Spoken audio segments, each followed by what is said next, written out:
Saludo. Vamos a continuar con esos diferentes tipos de lenguaje.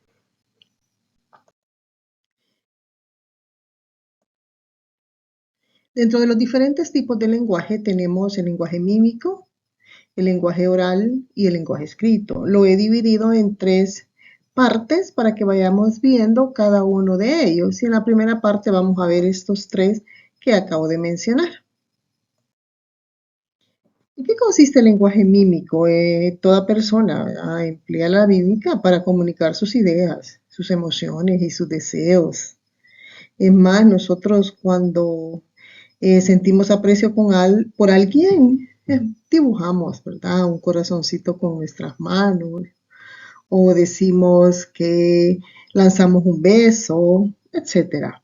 Ahora, el uso de la mímica puede cumplir una función complementaria o bien puede ser vehículo informativo como en el caso también de los sordomudos. Dentro de los distintos tipos de lenguaje, que es el mímico, el oral y el escrito, la mímica es el menos completo. Sin embargo, ¿verdad? Es un auxiliar emotivo importante de lo que es el lenguaje oral. Y la mímica, como complemento de lo que es la comunicación oral, es el uso regular de gestos faciales y manuales. Por ejemplo, con nuestro rostro nosotros podemos hablar, ¿verdad? Con esos gestos faciales cuando estamos contentos, felices, enojados. Y con nuestras manos también, ¿verdad? Cuando decimos no o hacemos una seña, ¿verdad? Para que nos entiendan. La comunicación por medio de la mímica, ya hemos dicho, es incompleta, por la razón de que no representa en su totalidad los sentimientos, los deseos y de los pensamientos de la persona. Un gesto, ¿verdad? Resulta en ocasiones mucho más comunicativo también que las palabras. Pero cuando la mímica constituye el único vehículo para la comunicación, como en el caso de los sordomudos, pierde su carácter emotivo, ¿verdad? Para adquirir un sentido esencialmente informativo. Este caso es necesario, ¿verdad?, que el receptor conozca el código y lo use para responder al estímulo. Por ejemplo, la comunicación entre sordomudos y un ciego es casi imposible, ¿verdad?, sin la intervención de una tercera persona. Veamos ahora el lenguaje oral. El lenguaje oral se auxilia de la mímica para lograr mayor expresividad y énfasis en lo que es la comunicación. Ahora, el lenguaje oral resulta más completo que el mímico y tiene la ventaja de articular los sonidos con otro elemento complementario que amplía esa información, y ese elemento es esa entonación que le damos nosotros a las palabras o a las frases. Cuando una persona habla, además de la información contenida en sus palabras, por el tono de su voz se conoce su estado de ánimo. Y el lenguaje no puede desprenderse de lo que es la entonación, aunque ese uso varíe. Por ejemplo, si una persona al decir estoy cansada, levanta el tono de su voz y recalca las palabras, se sabe que además de cansada, está enojada. Lenguaje escrito. La lengua escrita cumple la importante función de transmitir los conocimientos de una generación a otra. Existen muchas costumbres, muchos comportamientos sobre los cuales no hay escrito alguno. Sin embargo, se manifiestan en distintos fenómenos sociales. El aprendizaje de estos comportamientos se transmite por medio del lenguaje oral y corre el riesgo de perderse en cualquier momento. Si ese eslabón de la cadena se interrumpe, esa función comunicativa. Por eso la importancia de esa cualidad de permanencia del lenguaje escrito aumenta cuando, además de usar la escritura como vehículo informativo, este llega a ser una manifestación artística.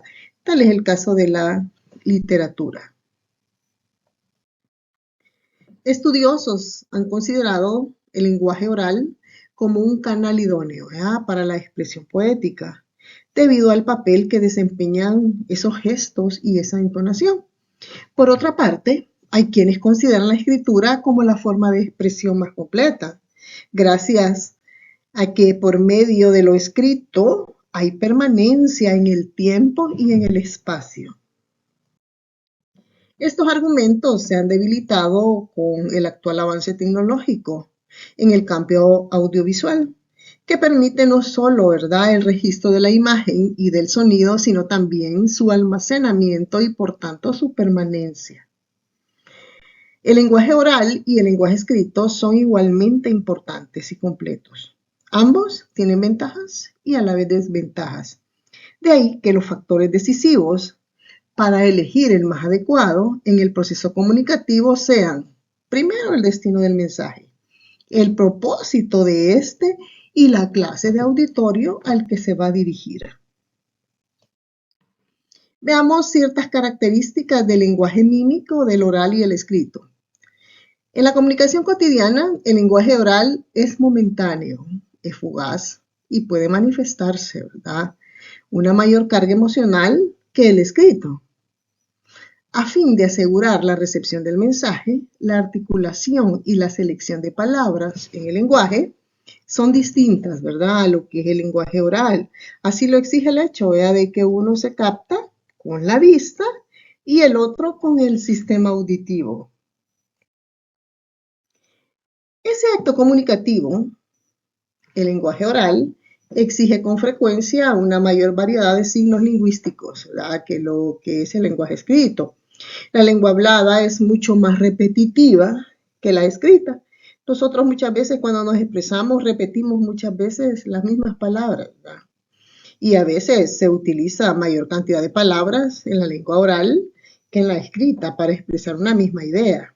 Sin embargo, para suplir esa entonación del lenguaje hablado, la escritura requiere de más palabras.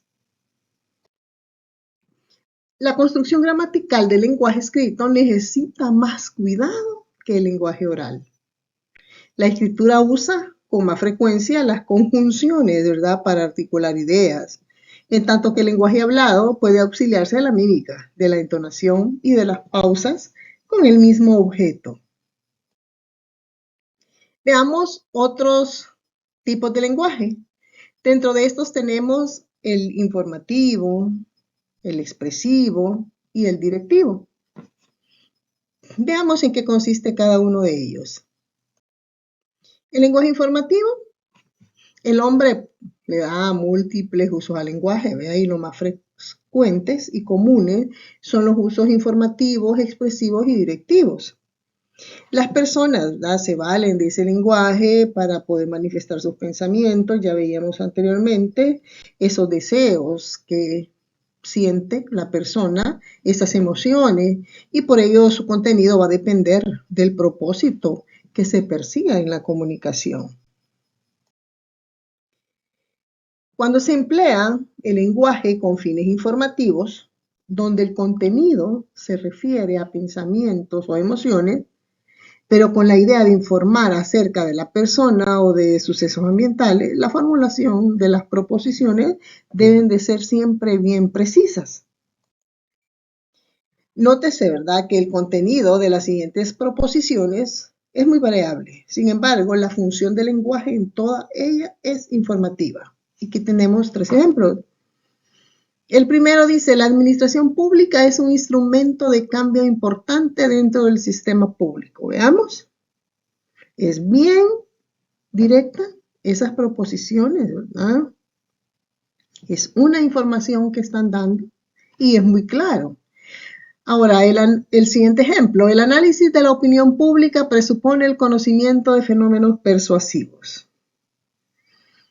Está informando acerca de ese análisis de la opinión pública. El siguiente ejemplo, la niña se asustó con los payasos del circo y empezó a gritar aterrada. Son ejemplos, ¿verdad?, de lo que es este lenguaje informativo. Son proposiciones y son bien variadas las 3. Pero todas ellas cumplen esa función del lenguaje, que es informar de un acontecimiento, de un evento, de un ser, etc. Aquí hay otros ejemplos. Ya pasó un mes y la tristeza que envuelve a la familia desde el accidente no ha disminuido. Y ahí tenemos, ¿verdad? También otro ejemplo de lenguaje informativo. Veamos ahora el lenguaje expresivo. Cuando las personas manifiestan sus emociones o buscan despertar alguna emoción en el receptor, el lector o auditor, emplean un lenguaje expresivo. Y no es lo mismo, ¿verdad? Informar sobre un sentimiento que manifestarlo a través del lenguaje. En síntesis, cuando la intención es emotiva, es decir, manifestar, despertar determinados sentimientos, el lenguaje que se utiliza es el expresivo. Pero cuando se habla sobre alguna emoción solo para informar acerca de ella, más no para hacerla sentir, entonces se usa ese lenguaje informativo. Ahora, la poesía es el mejor ejemplo que ilustra, ¿verdad?, el uso expresivo del lenguaje. También se emplea en otras muchas formas de comunicación. Además, ¿verdad?, el uso informativo y expresivo del lenguaje, este puede emplearse también para demandar la ejecución o la suspensión de alguna conducta. En este caso, el lenguaje es bien directivo. ¿Verdad? Los maestros diariamente, además del lenguaje informativo, usan el lenguaje directivo. Los anuncios publicitarios también los emplean en la gran medida. Los siguientes textos ilustran el uso directivo de lo que es el lenguaje.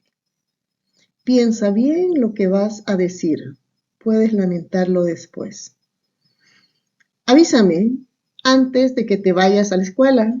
Necesito que lleves unos libros a la biblioteca. Bien directo el lenguaje, ¿verdad? Dando dirección. Su rostro es bello porque usa productos X. Usted también puede ser bella. Pruébelos y se convencerá. Bien directivos, sí, estas proposiciones. En síntesis, el lenguaje entonces es un instrumento, ¿verdad?, de comunicación, de uso variable según el contenido y el propósito del mensaje. Por lo general se emplean simultáneamente, ¿verdad?, el lenguaje informativo y el directivo. Una cátedra, ¿verdad? El emotivo y el informativo, algún discurso político de campaña, y el emotivo y directivo, anuncios comerciales.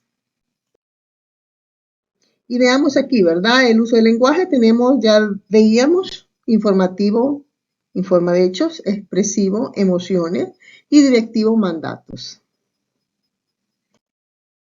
Veamos otros tipos de lenguaje. Tenemos el formal, el coloquial y el vulgar. Veamos en qué consiste el formal. El nivel formal es el que se observa estrictamente las reglas gramaticales, ¿verdad?, y adopta un tono serio y cumple las reglas gramaticales. En cuanto a lo que es la escritura y el lenguaje oral, ¿verdad?, se pronuncian bien las palabras, se escriben bien las palabras, por eso se llama lenguaje formal. Y esta no admite contracciones, por ejemplo, cuando colocamos para qué, ponemos pa, coma, que no, ¿sí? Que hubo, ni expresiones o modismos, ¿verdad?, que rompan con esas normas fonéticas, morfosintácticas y ortográficas del lenguaje. En este caso, pues la formalidad está dada por la selección del vocabulario y esa construcción sintáctica adoptada, y no por la seriedad o formalidad de una situación. El coloquial, veamos ese lenguaje, llamado también informal o convencional. El lenguaje coloquial, pues, es el que emplean las personas en su comunicación diaria y no obedece de manera rígida a reglas lógicas y gramaticales.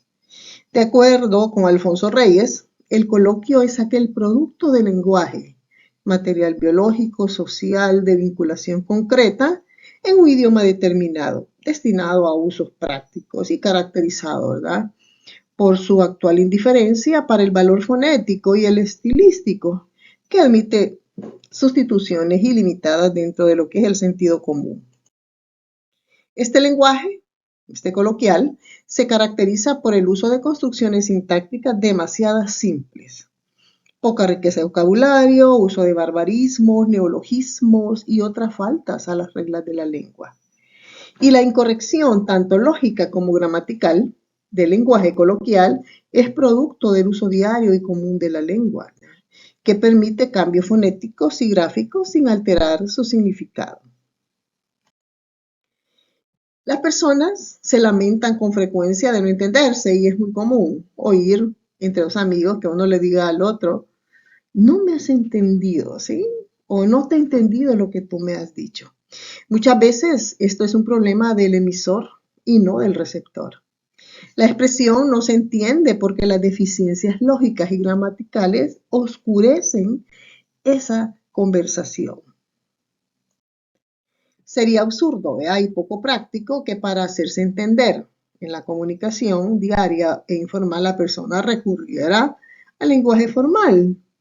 No es necesario hacerlo. Para lograr una buena comunicación basta con usar una lengua coloquial, sin descuidar, ¿verdad? Esa claridad, esa precisión y esa coherencia.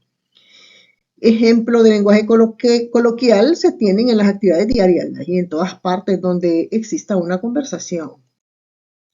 El lenguaje formal observa rigurosamente las reglas lógico-gramaticales. En cambio, el lenguaje coloquial o informal frecuentemente las observa, pero es mucho más flexible y en ocasiones también las ignora. Así es, este tipo de lenguaje hablado por un mayor número de personas en cada país es el motivador, ¿verdad?, de los cambios de muchas normas lingüísticas. Vamos con el lenguaje vulgar. El lenguaje vulgar es el usado por un determinado grupo social para su comunicación. Este lenguaje es más frecuente, aunque no privativo, ¿verdad?, entre las personas de educación escolar deficiente. Y este nivel de lenguaje se opone o ignora cualquier forma artística. Y el hecho de que existan obras literarias en las cuales se emplea se hace de manera de ilustración, ya sea poniéndolo en boca de algunos personajes o bien usándolo como la forma más fiel, descriptiva y real de transmitir los sentimientos del autor. Por ejemplo, épale, esto sí que está de la fregada. Nadie le intelige a las movidas chuecas que se hicieron. Y así hay aquí una serie de ejemplos que ustedes después pueden leerlos en la presentación o aquí en el video. El lenguaje vulgar resulta ofensivo cuando se usa con esa finalidad, ¿verdad? Ejemplo, no seas tarugo, ¿pa qué crees que son estas chivas? Y aquí hay varios ejemplos que aunque su propósito puede ser solo informativo, es un lenguaje no adecuado, ¿verdad? Luego ustedes pueden leer todos estos ejemplos. Las circunstancias que rodean el empleo de este tipo de lenguaje son determinantes, ¿verdad?, para considerarlo como ofensa o como instrumento de comunicación diaria predominante, más no exclusiva de algunos estratos sociales. Además, expresiones como no seas vulgar o no seas pedante proviene de un uso del lenguaje en un nivel que no se adecua a las circunstancias que rodea al individuo.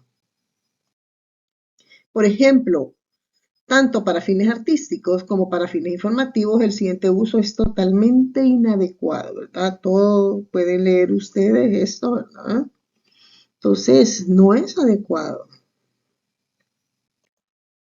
Este párrafo no pierde información si nosotros lo dijéramos ya de esta manera.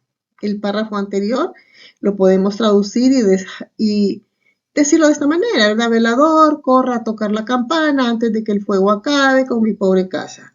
Igualmente absurdo resultaría que en una junta de cancilleres, ¿verdad?, uno saludara a otro diciendo, ¿qué hubo, cuate? No, ¿verdad? O sea, aquí ya es un lenguaje más formal el que se debe de utilizar. Ahora, toda esta información, aquí está la bibliografía, pueden consultarla. Muchas gracias por su atención.